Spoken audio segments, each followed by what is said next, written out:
is Patrick Bateman.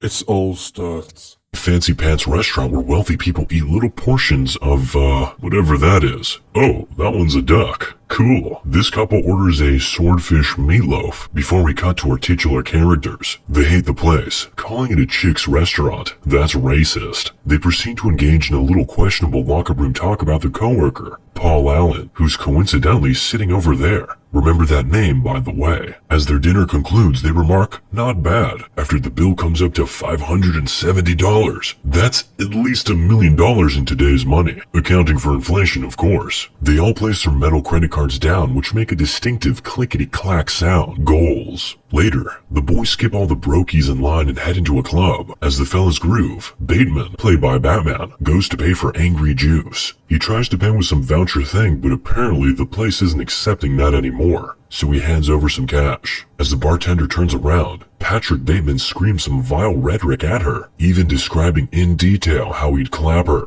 and not in the fun way. But somehow she didn't seem to hear him at all. He flips his charisma back on and even leaves her with a sly wink. Now, cut to Sigma male time. We're in Patrick's apartment. Classical music is playing. He's in his undies. He stares deeply at his own reflection while sucking in his cheeks, puckering his lips, and taking a morning wee-wee. Based. He proceeds to walk us through his beauty routine. He's very beautiful. While removing his face mask thing, he also explains that he also wears a mask metaphorically, and that though people might sense he's a real, genuine person, deep down, there's no one really there. I don't know what that means, but it's sure to leave a mark on impressionable teenagers 20 years from now. After, Patrick Sigma struts his way into the office. He has his secretary, Jean, make some dinner reservations. Before she departs, he coldly tells her not to wear that outfit again. Looks like she failed the drip check. As a man of culture, Bateman expects her to wear a dress and high heels. Based. Later, Patrick and his fiancée Evelyn are taking a cab ride to the restaurant. Patrick is trying to tune into The Baby's latest album, but Evelyn keeps buzzing in his ear. Suddenly, she starts yapping about wanting a wedding soon. A look of disdain paints over Patrick's face as he declines. He simply doesn't have the time. But that's BS, as Evelyn notes. His father practically owns the company. She also notes that he doesn't even like the job, which leaves me wondering, why doesn't he just quit? Thankfully, Patrick is quick to explain that he just wants to fit in. He then proceeds to flex his jaw muscles on us before we cut. At the restaurant, the couple rendezvous with, some emo kids, and a dirtbag named Timothy from work. Whoa, this guy's being a bit too zesty with Bateman's bride-to-be. Patrick notes that they're likely doing a lot more of that behind the scenes, but he doesn't care. Sigma rule number 357, let your girl clap other guys. But here's the thing, Patrick's got his own clapping going on with Courtney, who's together with his dork, Lewis. He's what we call in the business, beta male. Pathetic. Everyone starts to make small talk about the social issues of the times, and Bateman starts a sympathetic spiel about ending world hunger, stopping racism, and canceling poorly CGI'd Marvel movies. Now that I can get behind. Timothy responds with a snarky laugh while Lewis praises Patrick's heartfelt and sincere message. Patrick proceeds to look off with a heartless and insincere glare. After, Patrick walks up on this chick and just says hi, and that's all it takes for her to start looking him up and down. Ha, girl trouble? Just walk up to her and say hi, and be Christian Bale. Ha. Suddenly, we cut to Patrick arguing at the dry cleaners. Apparently he spilled some wine on his bedsheets, though I have a feeling it's actually spaghetti juice. Unfortunately for Patrick, the lady doesn't speak English. Being chilling moment. Then, just as his anger reaches a fever's pitch, a friend pops by, but Patrick is in a hurry. He has to go be handsome somewhere else. Not relatable. That night he takes Courtney out to dinner and picks out exactly what she'll be eating, and they say chivalry is dead. Then, she goes to sleep. Weird, but actually she's addicted to substances. I'd say don't do that stuff, kids. But then again, I'm pretty sure TikTok is even more addictive and toxic. Society. Now, office time. Lewis admires Patrick's dapper drip, but gets a little too close for comfort. Then, the infamous Paul Allen shows up, casually passing his business card before dipping. Yes, at last we're here. Prepare for the card scene. This prompts Patrick to proudly whip out his own, much to the curiosity of his peers. They're quite impressed, at first. Before Patrick can finish rattling off the specs of his card, his baby is usurped. Patrick is stunned as Timothy praises Van Patten's card. How'd a nitwit like you get so tasteful? He says. Meanwhile, Patrick is seething. His fist is balled up near his mouth and his lips are pursed, ready to explode. But it doesn't stop there. Timothy whips out his card, and it's even more immaculate. Impressive. Very nice. Let's see Paul Allen's card. Be careful what you wish for, Bateman. Timothy flashes the card as the camera craftfully zooms in. Look at that subtle off-white coloring, the tasteful thickness of it. Are we still talking about cards? Oh my god. It even has a watermark. Patrick's 1,000-card stare intensifies. His fingers tremble and the card drops. That was one of the scenes of all time ever recorded. That night, Patrick stumbles upon a homeless man and gives him some words of encouragement. He shouts, telling him to get a job. Mans is out here promoting the Sigma male grind set to those that need it most. Yeah, and then he claps him, probably to take out his frustrations over the card crisis. That's one way to stop homelessness. Society. After, he does more beauty stuff while continuing to narrate about how he's not really a human being, and his only emotions are greed and disgust. He's literally me. Why do you think I make these videos? Anyway, Patrick is at a party rocking a perturbed look. Is that Paul Allen getting zesty with his girl? His other girl, Courtney? Also, he learns that Paul is still handling the Fisher account. This man is taking everything he's worked for. So Patrick goes up to invite him to dinner. Naturally, Paul still thinks Patrick is that other guy, Marcus. In fact, I forgot to mention that. But yeah, he thinks Patrick is such a nobody that he confuses him with another nobody. Cut to dinner, and Patrick cuts to the chase, inquiring as to how Paul got the Fisher account. Well, I could tell you, but then I'd have to kill you, he replies. This is ironic, because, well, Patrick is the one who claps. Fast forward a bit, and Paul is zooted off the angry juice. He starts to talk smack about Evelyn and her loser man, aka Patrick Bateman. Little does he know, he's sitting right next to the guy, Marcus.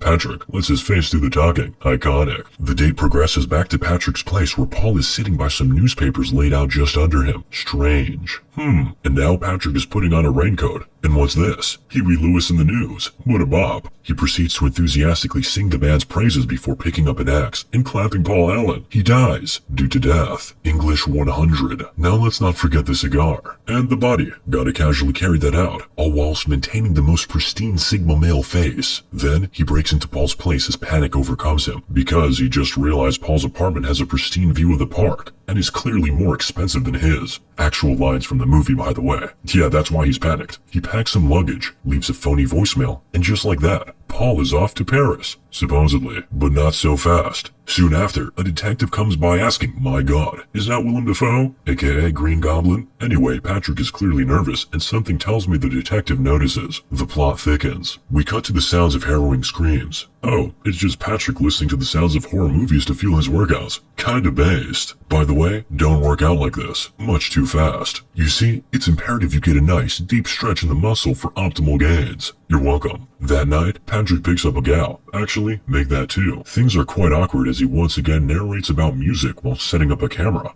Wonder what that's for. Then he delivers a timeless line to one of the gals. Don't just stare at it, eat it. Of course, referring to the delicious entree of snacks he totally prepared for them, right?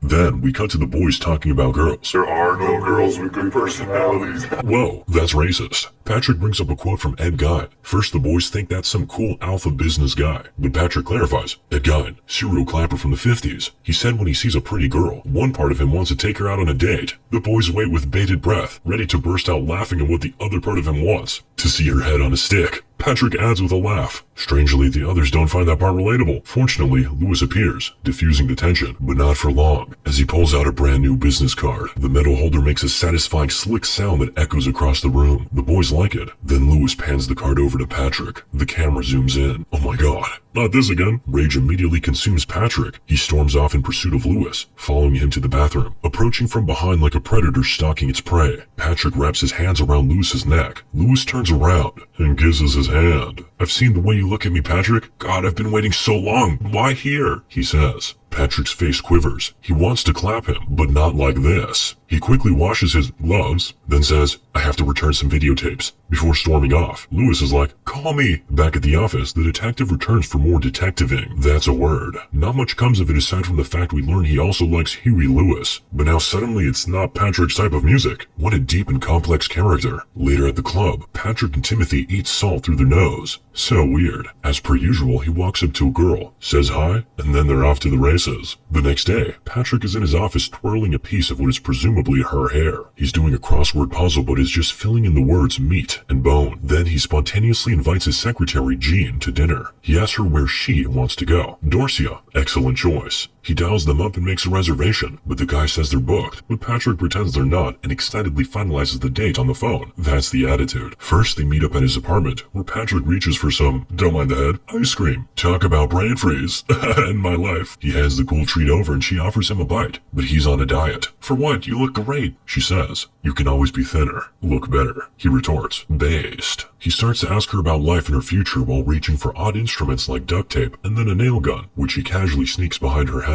As he's about to pull the trigger, though, a voice message comes in. It's Evelyn. Awkward. Things are tense and Jean asks if he wants her to leave. In a rare, genuine moment of honesty, Patrick tells her if she stays, something bad is likely to happen. Of course, his definition of bad is much worse than hers. We cut to a dinner with the detective as they catch up on the case. Patrick still has no alibi for the night Paul was clapped. Well, actually, he does once again hit us with the, I was returning some videotapes line. Truly one of the lines in this whole movie. Also, pay close attention to the way he salts his food. I just thought it was funny. The conversation is tense, and Patrick is wearing his guilt like a mask. It'd sure be ridiculous to think one of his friends killed him. Isn't that right, Patrick? Says the detective. Patrick's face briefly morphs into a smile before returning to a deadpan expression, as if to say, haha, yeah, unless... Anyway, at night he picks up that same girl again. Well, actually after the last time, she's gonna need a bit more moolah. Fortunately, Patrick happily obliges. I think we know the formula by now. We got two girls, awkward conversation material, some random spiel about music, and of course for the next part, you'll need to use your imagination. But immediately after that, this girl starts running, only to be chased by Patrick wielding a weed whacker. She makes her way down the hallway, banging on the doors before reaching the stairs. Patrick catches up, but she's already too far gone. So naturally, he 360 no-scopes the chainsaw down the stairs and actually hits her. Calculated. Triumphant, he lets out a Sigma shout. Inspiring. Sometime later, Patrick is at dinner with Evelyn. His behavior's erratic, and he just tells her, it's over. She doesn't quite believe him at first, but soon it becomes clear. She begins to cry and everyone is looking. Patrick quickly switches to nice guy mode, in an attempt to keep up his precious appearance. Though, he soon leaves, citing some, you guessed it, videotapes that he has to return. Understandable. But in truth, he heads to an ATM before spotting a little kitty. Suddenly, the ATM demands he feed it a stray cat. Understandable. As anyone else would, Patrick picks up the cat and prepares to clap, but then this lady spots him, so he hits her with an easy snipe. Uh-oh, the cop saw him. He starts running, but then decides to fight back. We GTA now. After a couple shots, the cop cars spontaneously explode. Patrick is in awe of his power, or perhaps confused about what the heck is going on. When did he get a gun anyway? Who knew he kept that thing on him? Patrick runs to his apartment, but oh no, the man at the front tells him he has to sign in. Sign this. He continues his way out the revolving door, but then a janitor appears, so he turns 360 degrees and claps him. This is a statement about working class America. Now he's in another apartment lobby. He goes to whip out his Yaminer, but this time it's a pen. Expectations subverted. He makes it into his apartment and spots helicopter lights outside. 5-star wanted level achieved. Then he drops down into cover and calls his lawyer, confessing to his crimes. His account of them is messy to say the least. He doesn't even know exactly how many bodies he's got. Same. The next day he heads to Paul Allen's place to check on what's left of him, but he only finds painting supplies and an old woman. Sounds like a good time to me,